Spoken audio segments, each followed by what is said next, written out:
كما باركت على إبراهيم وعلى آل إبراهيم إنك حميد مجيد.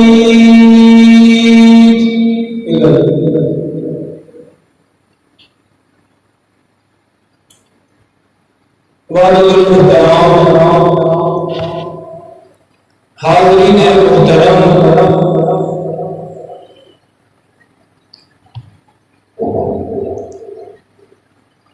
پروردگار عالم کے عظیم الشان اور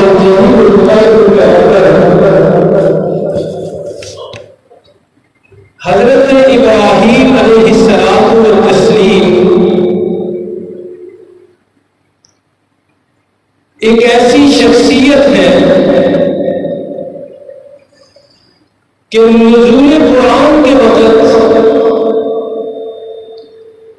جتنے بھی آسمانی مذہب تھے یا غیر آسمانی مذہب بھی تھے، سب کا یہ دعویٰ تھا کہ حضرت ابراہیم علیہ السلام والتسلیم ان کے ہیں،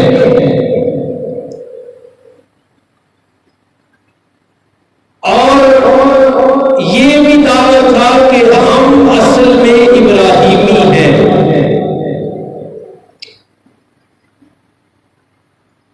بڑا مذہب عیسائیت تھا. عیسائیت کا دعویٰ تھا کہ حضرت ابراہیم علیہ السلام عیسائی تھے، اور اس وجہ سے اصل ابراہیمی ہم ہیں. یہودیوں کا دعویٰ تھا کہ حضرت ابراہیم علیہ السلام یہودی تھے، اس لحاظ سے اصل ابراہیمی ہم ہیں. مکہ مکرمہ میں ایک مذہب ایسا بھی تھا جنہیں قرآن مشرکین کہتا ہے. ان کا دعویٰ تھا کہ اصل ابراہیمی ہم ہیں، کیونکہ ہم حضرت ابراہیم علیہ السلام والتسلیم کے بنائے ہوئے بیت اللہ کے مجاور بھی ہیں، اور ان کے بسائے ہوئے شہر کے باسی بھی ہیں. ان تین مذاہب کا الگ الگ یہ دعویٰ تھا کہ ابراہیمی اصل ہم ہیں، اور حضرت ابراہیم علیہ السلام والتسلیم ہمارے دین پر تھے. اس پوائنٹ پر، اس نقطے پر زبردست اختلاف تھا. یہودیوں کا دعویٰ کہ ہم ابراہیمی، عیسائیوں کا دعویٰ کہ ہم ابراہیمی، مشرکین مکہ کا دعویٰ کہ ہم ابراہیمی. یعنی دوسری سائڈ سے یوں سمجھیے، دوسرے الفاظ میں یوں سمجھیے کہ وہ کہتے تھے حضرت ابراہیم یہودی ہے، دوسرا گروپ کہتا تھا حضرت ابراہیم عیسائی ہے، تیسرا گروپ کہتا تھا حضرت ابراہیم ہم میں سے ہے. اب یہ وہ زمانہ ہے جب قرآن نازل ہو رہا تھا، وحی کا سلسلہ جاری تھا. رب العالمین حضرت جبرائیل امین علیہ السلام کے ذریعے چار بٹن تھوڑے پیچھے کر دیں، انگلیاں چار کٹھی جائے، چھوٹے تھوڑے پیچھے کر دیں، چار تینوں مذاہب اس بات کے دعوے دار بھی تھے، اور اس دعوے کی بنیاد میں دوسرے کو باطل بھی قرار دیتے تھے. صرف یہاں پر بات کہ ٹھیک ہے ہم بھی ابراہیمی اور آپ بھی ابراہیمی، بلکہ ہر کوئی یہ کہہ رہا تھا کہ اصل ابراہیمی ہم ہیں، اور آپ کا مخالف فریق کا ابراہیم علیہ السلام سے کوئی تعلق نہیں۔ یہ جھگڑا تھا، اور اس جھگڑے سے اس زمانے میں بڑا طول پکڑا ہوا تھا۔ ہر فرقہ اس بنیاد پر اپنے متبعین، اپنے ماننے والے بڑھاتا تھا کہ دیکھو ادھر آؤ اصل ابراہیمی ہم ہیں۔ عیسائی کہتے ہیں دیکھو ادھر ہماری طرف آؤ اصل ابراہیمی ہم ہیں۔ مکہ والے کہتے ہم اپنا دین چھوڑے ہی کیوں، ہم تو اصل ابراہیمی ہیں۔ تھوڑا بس ہو گیا۔ یہ جھگڑا طویل بھی تھا اور بڑا سخت بھی تھا، لیکن اس زمانے کے لوگوں کی یہ خوش قسمتی کہ اس زمانے میں نزول وحی کا سلسلہ جاری تھا۔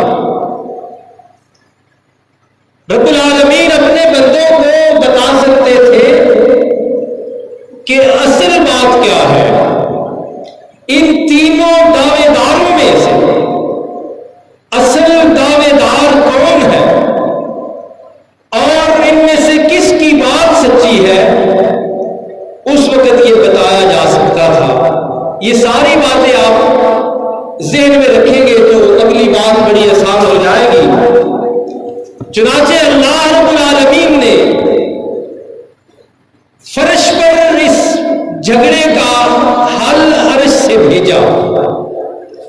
قرآن حکیم کی جو آیت مبارکہ پڑھی ہے وہ اس جھگڑے کا فیصلہ کرتی ہے۔ ہر کوئی دعوے دار ہے کہ وہ اصل ابراہیمی ہے، ہر کوئی دعوے دار ہے کہ حضرت ابراہیم ہمارے مذہب پر تھے۔ قرآن کا فیصلہ آیا کیونکہ نزول وحی کا سلسلہ جاری تھا، تو اللہ نے قرآن کے ذریعے اس بہت بڑے اختلاف اور بہت بڑے جھگڑے کا فیصلہ کیا۔ وہ سن لیجئے، پھر آگے چلتے ہیں۔ فرمایا ما کان ابراہیم یہودیا ولا نصرانیا۔ اللہ نے عرش سے اس جھگڑے کا فیصلہ فرمایا اور کوئی ڈھکی چھپی بات رہنے نہیں دی، صاف صاف فرمایا۔ اور یہی قرآن کی خوبی ہے، قرآن دو ٹوک بات کرتا ہے۔ فرمایا ما کان ابراہیم یہودیا ولا نصرانیا۔ دو بڑے بڑے مذاہب اپنے بارے میں آسمانی فیصلہ سن لے۔ یہودیوں کا دعویٰ کہ حضرت ابراہیم یہودی، قرآن نے فیصلہ کیا ما کان ابراہیم یہودیا۔ عیسائیوں کا دعویٰ کہ ابراہیم اصل میں عیسائی تھے، قرآن نے، رحمان نے عرش سے اعلان کیا ولا نصرانیہ۔ کان کھول کے سن لو، حضرت ابراہیم عیسائی بھی نہیں تھے۔ تیسرا گروہ مکہ کے رہائشی، وہ کہتے تھے حضرت ابراہیم ہم میں سے ہیں۔ رب العالمین نے اعلان فرمایا وما کان من المشرکین۔ تیسرا گروہ بھی سن لے کہ حضرت ابراہیم علیہ السلام کا ان سے کوئی تعلق نہیں ہے۔ سمجھ آ رہی جی بات؟ تینوں کی نفی کر دی، نہ حضرت ابراہیم یہودی نہ حضرت ابراہیم عیسائی، نہ حضرت ابراہیم علیہ السلام کا تعلق مشرکین سے۔ رب العالمین پھر بتائیے تھے وہ کون؟ فرمایا وَلَٰكِن كَانَ حَنِيفًا مُسْلِمًا۔ یہ سارے دعوے دار جھوٹے ہیں۔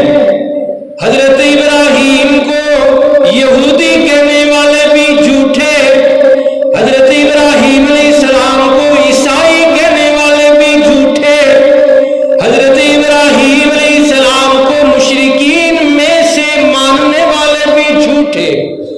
قرآن کا فیصلہ پھر کیا فرمایا وَلَٰكِن كَانَ حَنِيفًا مُسْلِمًا۔ حضرت ابراہیم یکسو تھے اور مسلمان تھے۔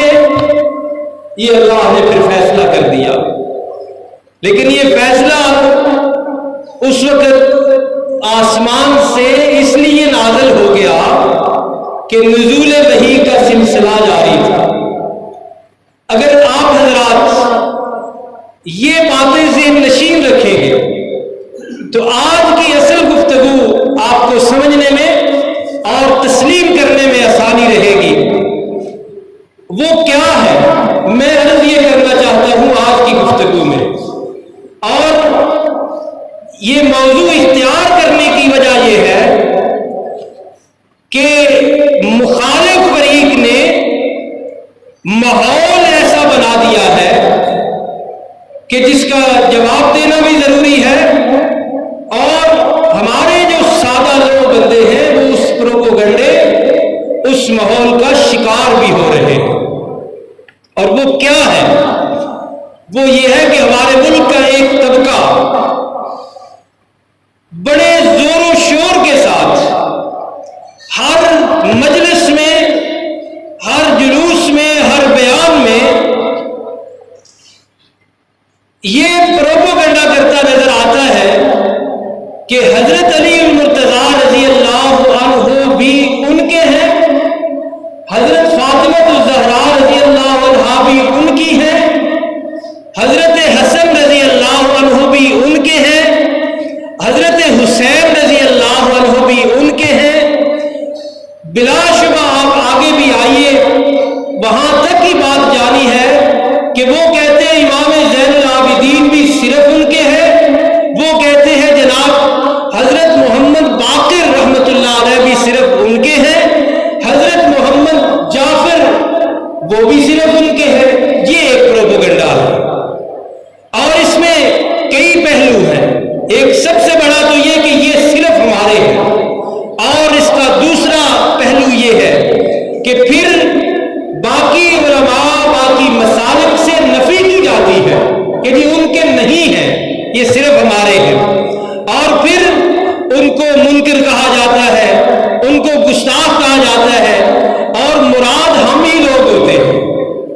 یہ صاف اس لیے کہہ رہا ہوں تاکہ بات سمجھنے میں آپ کو آسانی ہو، اور آپ دلائل دیکھ کر انصاف کا ترازو پکڑ کے فیصلہ اور نتیجہ دیکھ سکیں کہ اصل حقیقت کیا ہے۔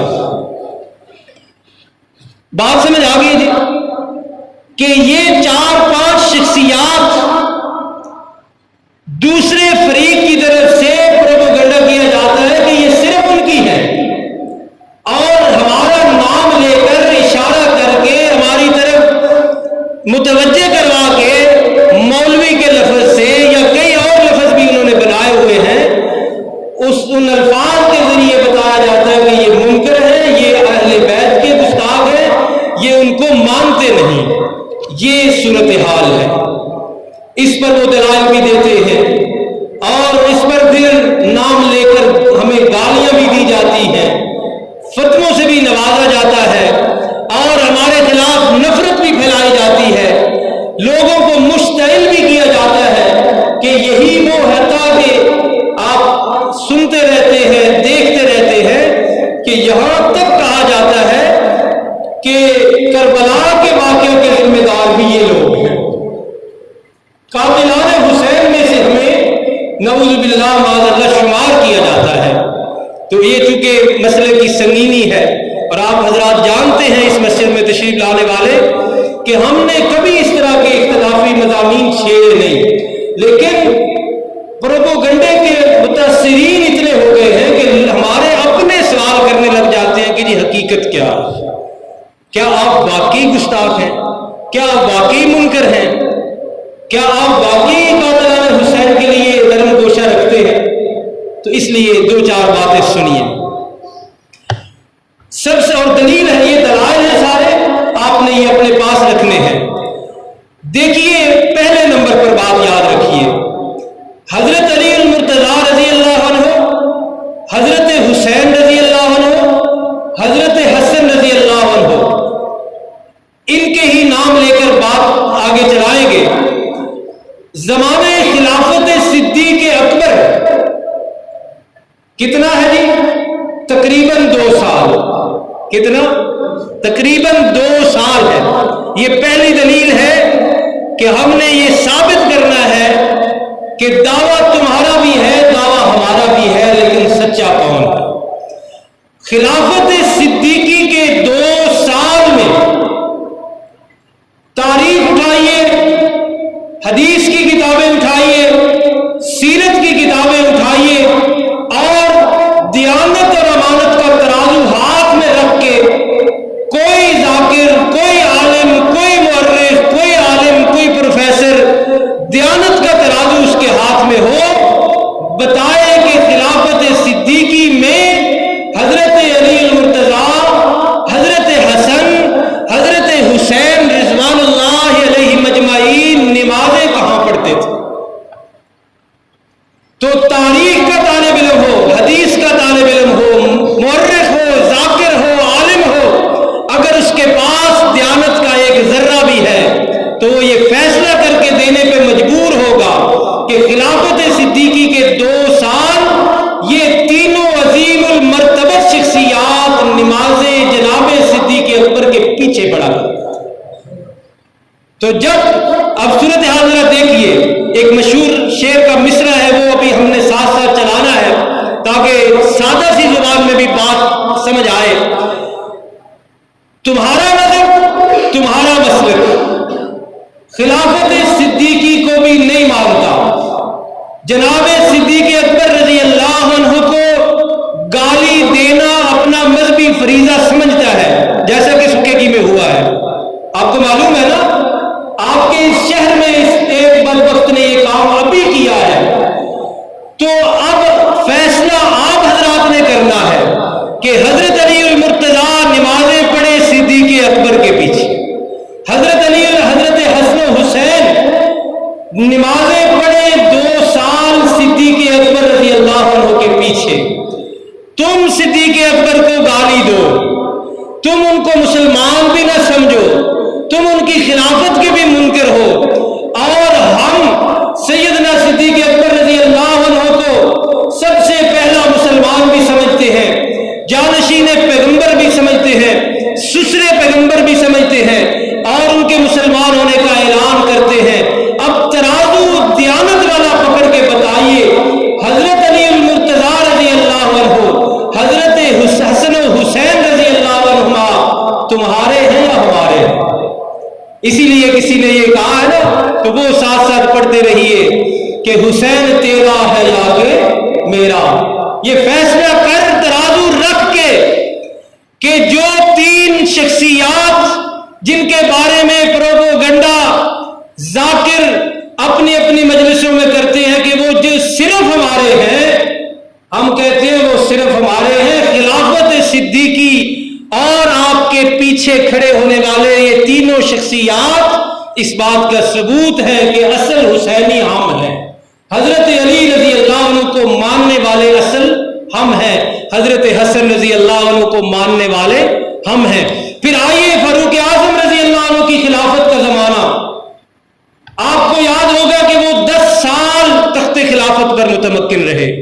تاریخ کی کتابیں اٹھائیے، حدیث کی کتابیں اٹھائیے، سیرت کی کتابیں اٹھائیے، اور دونوں مذاہب کی کتابیں اٹھا کے دیکھ لیجئے، خلافت فاروقی کے 10 سال حضرت علی المرتضیٰ، حضرت حسن، حضرت حسین رضوان اللہ علیہ مجمعین 10 سال تک نمازیں سیدنا فاروق اعظم رضی اللہ عنہ کی امامت میں ادا کرتے رہے، 10 سال تک۔ تو خلافت فاروقی سامنے رکھ اور ان تینوں شخصیات کی یہ 10 سالہ زندگی سامنے رکھ اور دیانت اور امانت کا ترازو ہاتھ میں پکڑ کے بتا، حسین تیرے ہیں یا کہ میرے، علی المرتضیٰ رضی اللہ عنہ تیرے ہیں یا کہ میرے، حضرت حسن رضی اللہ عنہ تیرے ہیں یا کہ میرے۔ آئیے حضرت عثمان غنی رضی اللہ، 2 گواہیاں، 2 دلیلیں آپ کے پاس چلی گئیں، یاد رکھیں، ذہن میں رکھیں، پروپیگنڈے سے متاثر نہ ہو، خاص کر نوجوان طبقہ جو ان کے رونے دھونے سے متاثر ہو کے کئی دفعہ کہتے ہیں جی سچے لگ دیں۔ آئیے نا دلائل کی دنیا میں آئیے اور انصاف سے، دیانت سے فیصلہ کیجیے بات اصل کیا ہے۔ ان کے بعد حضرت عثمان غنی رضی اللہ عنہ کا دور خلافت آتا ہے، اور یہ دور خلافت محیط ہے 12 سال پر۔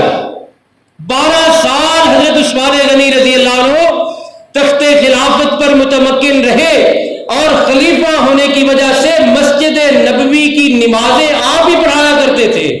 تو 12 سال تاریخ کی، سیرت کی، حدیث کی ساری کتابیں اٹھا کے دیکھیے، 12 سال حضرت علی المرتضیٰ، حضرت حسن و حسین رضوان اللہ علیہ مجمعین نے 12 سال نمازیں سیدنا عثمان غنی کے پیچھے پڑھی۔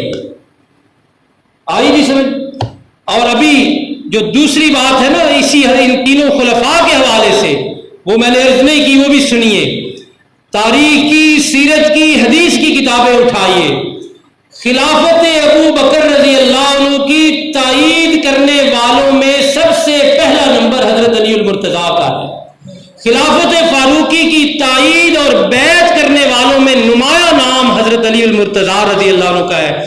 خلافت عثمانی، اس کی تائید اور بیعت کرنے والوں میں سب سے نمایاں نام حضرت علی المرتضیٰ رضی اللہ عنہ کا ہے۔ ابھی ذی الحج کے مہینے میں یہ 4 دلیلیں آپ کے پاس ہوگی۔ ابھی ذی الحج کے مہینے میں آپ نے سنا یہاں اسی منبر سے کہ جب حضرت عثمان غنی رضی اللہ عنہ کا محاصرہ کیا گیا تو پہرے داری کا فریضہ انجام کون دے رہا تھا؟ حضرت حسن و حسین رضی اللہ عنہ۔ اور جب پانی بند کیا گیا، پانی کی مشق لے کر دارالخلافہ یعنی خلافت کا جو گھر تھا حضرت عثمان غنی رضی اللہ عنہ کا گھر، پانی کی مشق لے کر کون جاتا ہوا نظر آتا ہے؟ حضرت علی المرتضیٰ رضی اللہ عنہ۔ اور آپ کے اس مشق پر تیر اندازی کر کے مشق کو پھوڑ دیا جاتا ہے، پانی بہہ جاتا ہے، تو حضرت علی مرتضیٰ رضی اللہ عنہ اپنا امامہ شریف آپ کے گھر میں پھینکتے ہیں، جس سے یہ اندازہ لگانا مقصود تھا کہ حضرت عثمان غنی رضی اللہ عنہ کو پتہ چلے کہ حضرت علی المرتضیٰ نے وفا نبھانے میں حد کر دی ہے۔ اب یہ نتائج یہاں ذرا دیکھ لیجئے کہ خلافت ابو بکر میں یہ تینوں نمازیں پڑھے صدیق اکبر کے پیچھے، خلافت فاروقی میں تینوں نمازیں پڑھے فاروق اعظم کے پیچھے، خلافت عثمانی میں تینوں نمازیں پڑھے عثمان غنی رضی اللہ عنہ کے پیچھے۔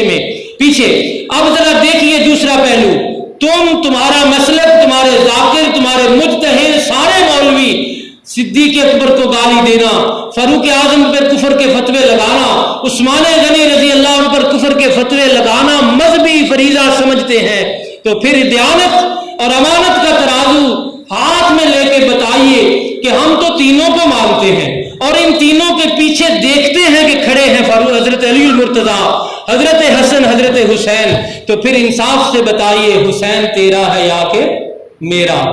یہ جھوٹے پروپیگنڈے ہیں۔ شروع میں نے عرض کیا کہ چونکہ اب فیصلہ تو نہیں ہو سکتا آسمانی فیصلہ کیونکہ وہی کا سلسلہ بند ہے، لیکن جو آیت مبارکہ پڑھی ہے اس کی روشنی میں یہ دلائل میں آپ کی خدمت میں عرض کر رہا ہوں تاکہ آپ کو معلوم ہو کہ اصل علی المرتضیٰ رضی اللہ عنہ کو ماننے والے بھی ہم ہیں، اصل حسینی بھی ہم، اصل حسنی بھی ہم ہیں، دلائل کی روح سے، ایسے بکواسات کر کے اور مفروضوں کی شکل میں اور جھوٹوں کی شکل میں نہیں، جھوٹ کی مدد سے نہیں، حقائق کی دنیا میں ان تمام حضرات کی سیرت کا مطالعہ کر کے دیکھیے، ان میں کہیں بھی فرق نظر آتا نہیں۔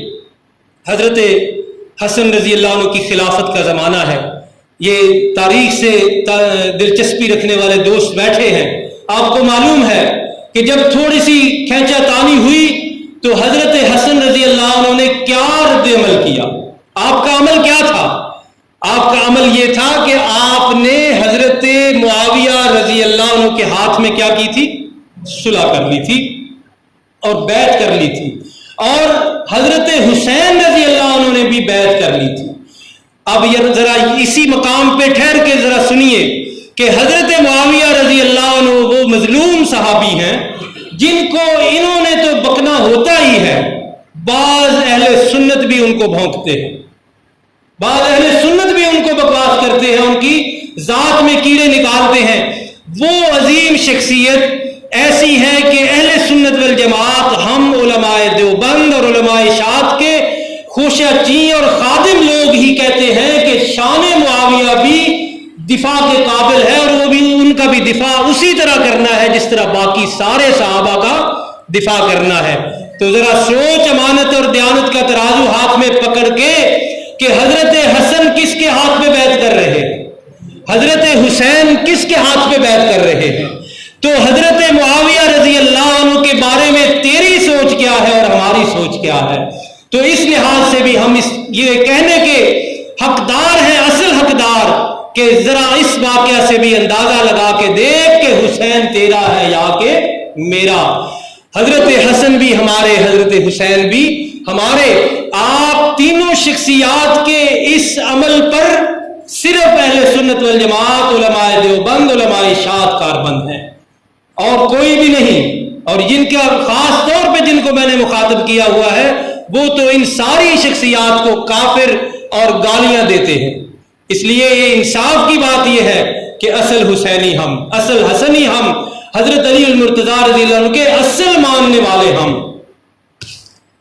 اب تھوڑا سا آگے آئیے، خاص کر میدان کربلا میں آ جائیے، دو چار جملے پہلے ہمارا موقف سن لیجیے۔ واقعہ کربلا ہوا ہے، اس میں کوئی شک نہیں، واقعہ کربلا کی شہادتیں ہوئی ہیں، اس میں بھی کوئی شک نہیں۔ واقعہ کربلا میں جو شہید ہوئی ہے ہستی، وہ بڑی ہی مظلومانہ انداز میں شہید کی گئی ہے، پیاسا رکھ کر، بھوکا رکھ کر، اور سب سے بڑی بات جس پر ہم سب کو دعوت فکر دے رہے ہیں کہ دھوکے سے بلا کر۔ اور یہ ایک پوائنٹ آپ سمجھ جائیں، دھوکے سے بلانا، تو آپ کے ذہنوں میں سارے خدشات جو رافضیت کی وجہ سے ڈالے گئے ہیں وہ ختم ہو جائیں گے۔ تو یہ 4-5 باتیں آپ نے ذہن میں رکھنی، اور ایک بات آخر میں یہ بھی ذہن میں رکھیں کہ قاتلان حسین جنہوں نے یہ ظلم کیا ہے ان کے ساتھ اہل سنت والجماعت، علماء دیوبند، علماء اشاعت کی کوئی ہمدردی نہیں ہے۔ ہم ان سب پر لعنت بھیجتے ہیں جنہوں نے یہ کام کیا، جنہوں نے یہ ظلم کیا، سب پر ان پر لعنت ہے۔ ہمارا ان کے ساتھ تعلق کوئی نہیں، جان بوجھ کر یہ ملعون ذاکر کہتے ہیں کہ یہ ہے جی یزیدی، یہ ہے جی قاتلان حسین، ہمارا کوئی تعلق نہیں۔ مجھے یاد ہے پچھلے محرم میں بھی میں نے یہی بات عرض کی تھی کہ یہ باتیں ہیں اصل۔ جو حضرات آپ میں سے علماء دیوبند کے پاس بیٹھتے ہیں، علماء اشاعت کے پاس بیٹھتے ہیں، انصاف سے بتائیے کبھی کسی نے کہا ہے کہ اچھا ہوا تھا؟ کبھی کسی نے کہا ہے کہ ظلم نہیں ہوا؟ کبھی کسی نے کہا ہے کہ ان کی شان کوئی کم تھی شہدائے کربلا کی؟ لیکن جو بات اس طرف سے نہیں کہی جا رہی وہ آج غور سے سنیے، جو بات اس طرف سے نہیں کہی جا رہی اور پورا زور اس بات پہ لگایا جا رہا ہے کہ یہ بات نہیں کہنی، اپنے ممبر پر، اپنی مجلس میں، اپنے جلوس میں یہ بات نہیں کہنی۔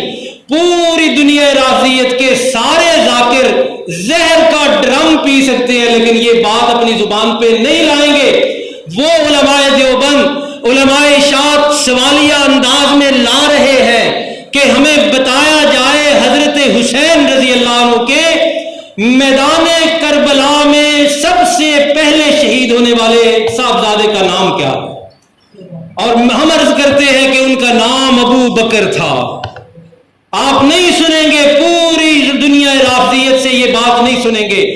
دوسرے نمبر پر شہید ہونے والے حضرت حسین کے صاحبزادے کا نام عمر تھا، تیسرے نمبر پر شہید ہونے والے حضرت حسین رضی اللہ عنہ کے صاحبزادہ محترم مکرم کا نام عثمان تھا۔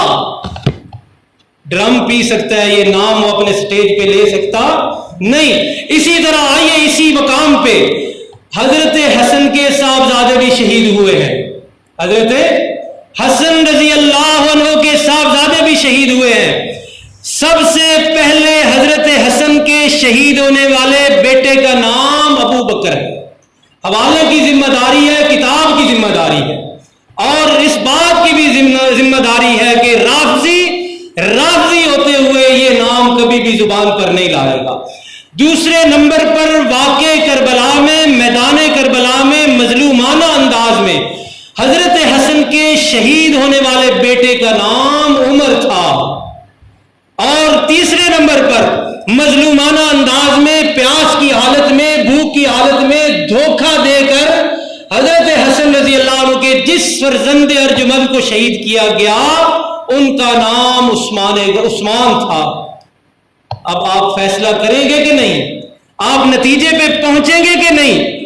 کہ دو نتیجے دیکھیں۔ اگر حضرت علی المرتضیٰ رضی اللہ عنہ کو دشمنی ہوتی ابو بکر عمر عثمان سے، اور حضرت حسن حسین رضی اللہ عنہما کو دشمنی ہوتی ابو بکر عمر عثمان سے، تو انصاف سے فیصلہ کیجئے۔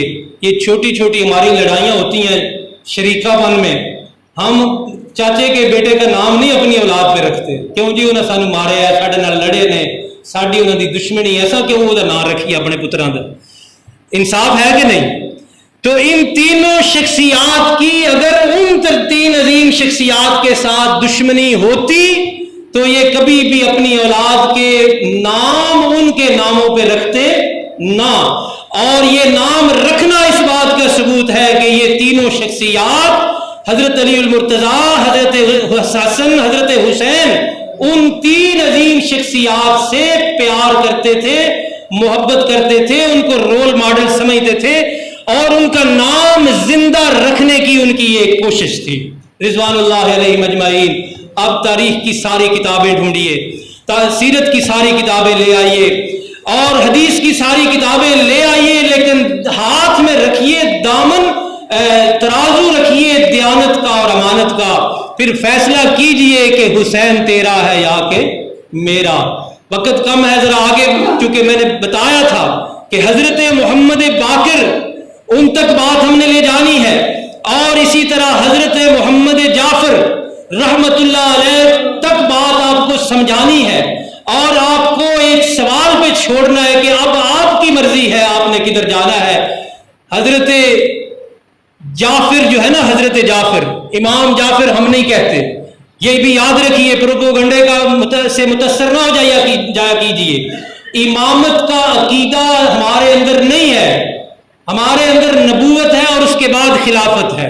یہ امامت کا عقیدہ ان کا عقیدہ ہے جس کے بارے میں ان کا یہ بھی عقیدہ ہے کہ برتر از درجہ نبوت، اب امامت برتر از درجہ نبوت، یہ ان کا عقیدہ ہے۔ اس لیے حضرت سیدنا محمد باقر رحمت اللہ علیہ کہا کیجئے، حضرت سیدنا محمد جعفر رحمت اللہ علیہ کہا کیجئے۔ تو میں ان کے باقی دلائل کو چھوڑ کر صرف یہ جو نسلیں ہیں نا، نسل کے حوالے سے، رشتہ داری کے حوالے سے ہی آپ کو متوجہ کرنا چاہتا ہوں۔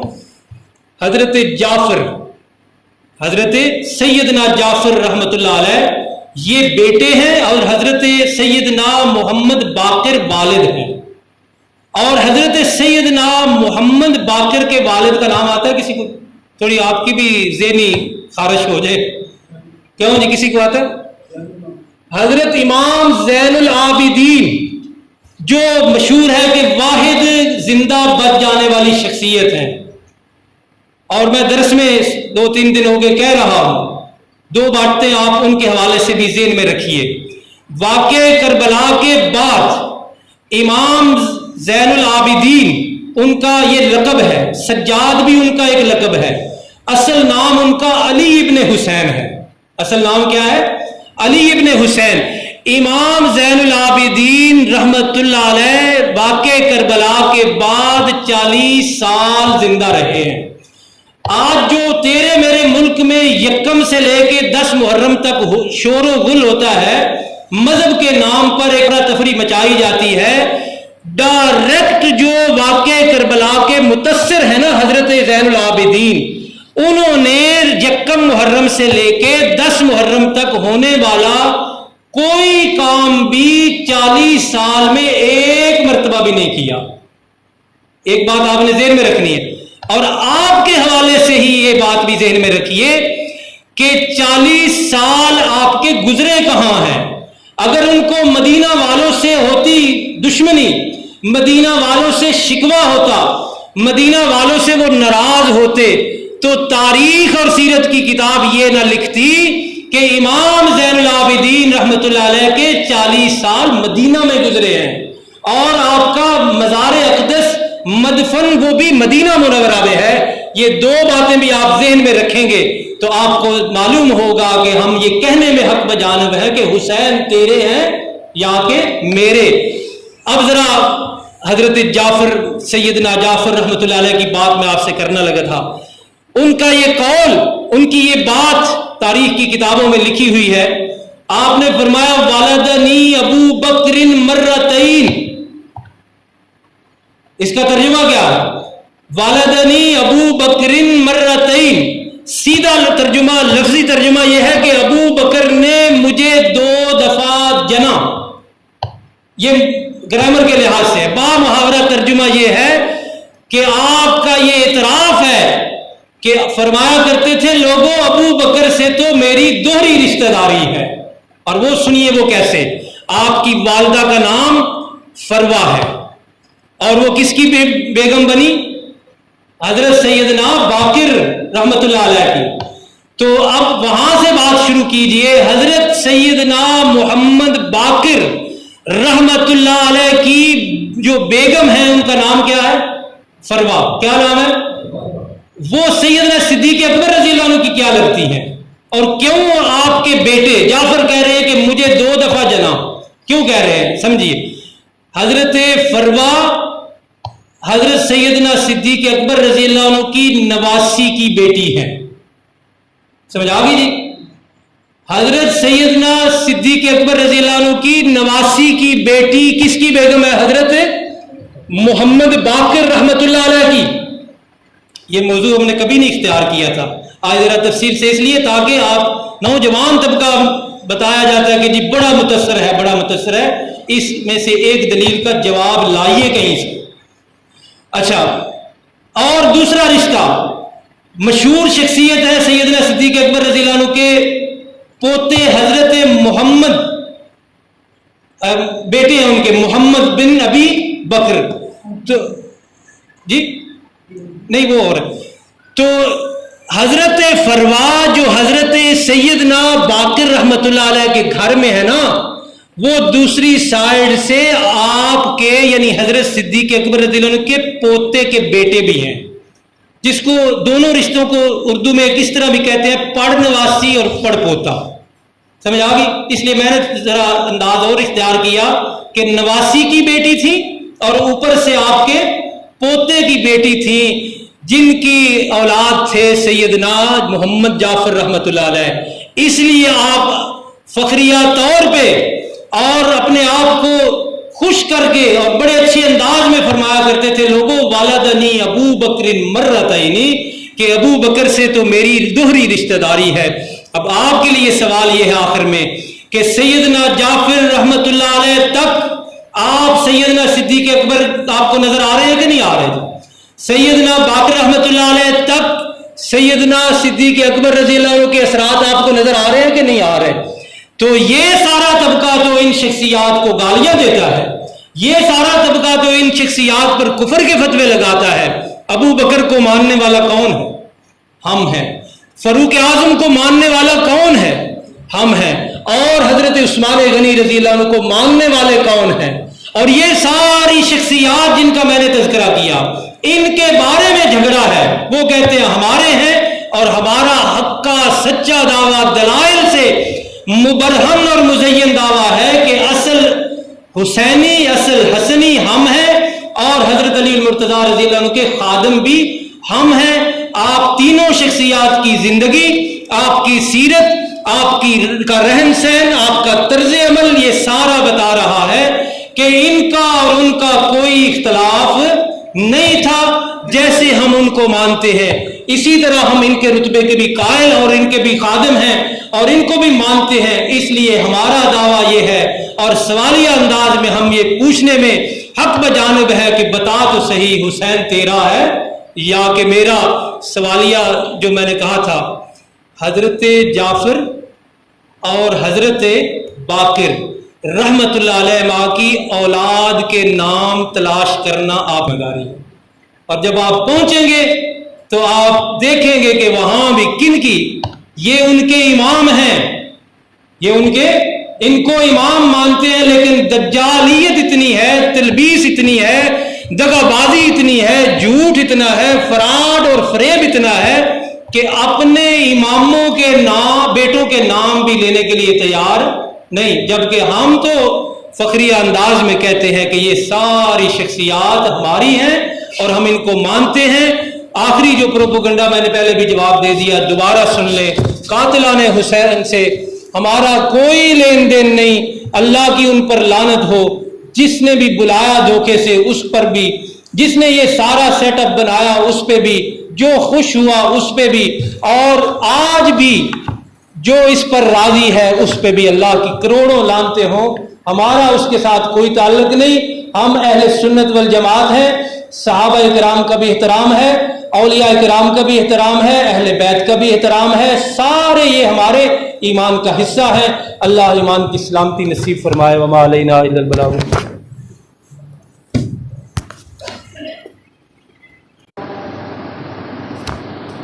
اللہ